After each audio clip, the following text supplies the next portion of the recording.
We're going to look at dynamic movement and timing. We want to create sequences. For example, like three movements going quickly and one movement moving slowly. So we talked a little bit about timing, moving fast or slow in the midst of your timing. Another sequence might be like three slow movements and one fast. We'll come back to that. But it's like creating a pathway in the air with your body, carving shapes into the negative space. So if your body literally is like carving out something in the space that you're in, moving with intention or purpose. Of course, I tend to do that because I interpret dances. I interpret songs through dance, and I literally interpret the word. But moving with intention and purpose without any words is a bit challenging.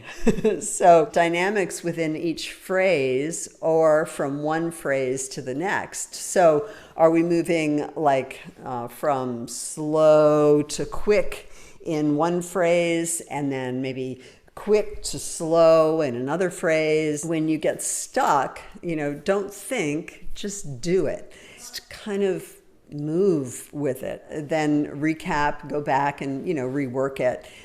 If you're stuck in one plane, a lot of times dancers get stuck just standing and doing movements with their arms, right? And it's just on this plane right here.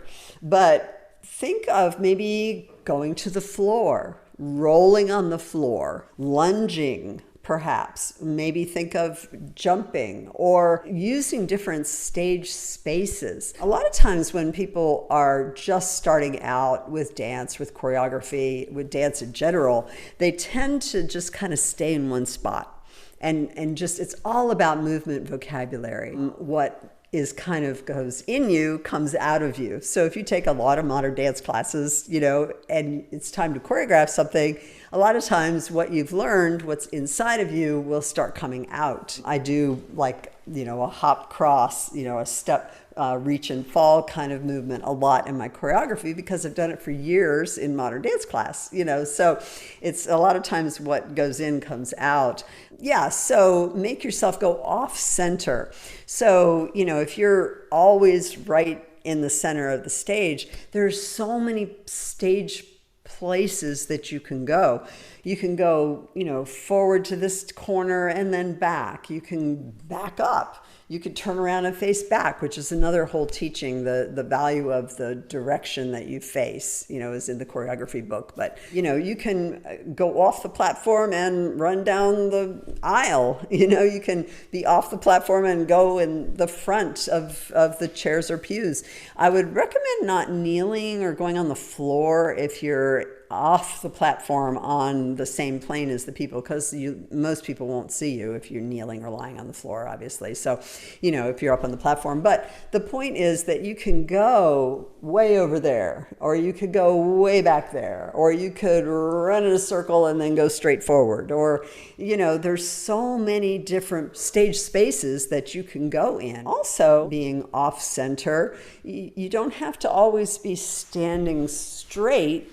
You could bend or lean or twist or lean on one leg, or leaning on one leg and bending one knee, or again, going to the floor, lunging, making yourself into like a pretzel and then unwinding your pretzel and standing up. I can't do those things anymore, but I can see it. So the idea for your dynamic movement and timing is to change it up a bit. Dynamic movement, making it from slow and melodic, let's say, to, dynamic and sharp and strong kind of thing. Change things up. Your timing, again, we talked about, you can do it like even tempo. In the midst of your even tempo, you can speed it up or slow it way down. So for this exercise, what I'd like us to do, really, really take your time with it, is do 3 movements quickly and then one movement slowly. So I want you to move quickly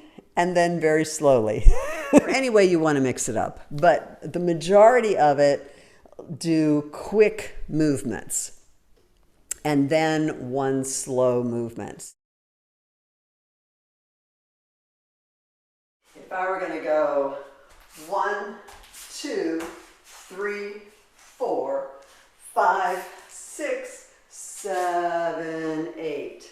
So 1, 2, 3, 4, 5, 6, 7, 8.